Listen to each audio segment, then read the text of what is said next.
તો ગીર સોમનાથના કોડીનારમાંથી બોટમાં દારૂની હેરાફેરી થતી હતી, જેનો પર્દાફાશ થઈ ગયો છે। કોડીનારના દ્વારકા બંદરે બોટમાં દારૂ લવાયો હતો।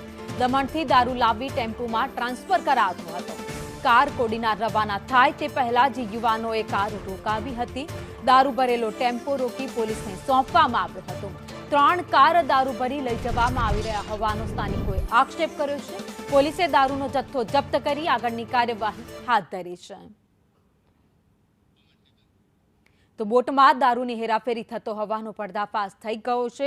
બોટમાં દારૂ દમણથી લાવવામાં આવ્યો હતો અને ત્યારબાદ 3 કારમાં દારૂ ભરીને તેને લઈ જવામાં આવી રહ્યો હતો। જો કે દારૂ ક્યાં લઈ જવામાં આવી રહ્યો હતો તેની અત્યારે પોલીસ પૂછપરછ કરી રહી છે, પરંતુ દારૂ જે જગ્યા પર લઈ જવામાં આવી રહ્યો હતો ત્યાં પહોંચે તે પહેલા જ સ્થાનિક લોકો હતા, 3 યુવાનો હતા, તેમણે ગાડી અટકાવી હતી અને પોલીસને સંપર્ક કર્યો હતો।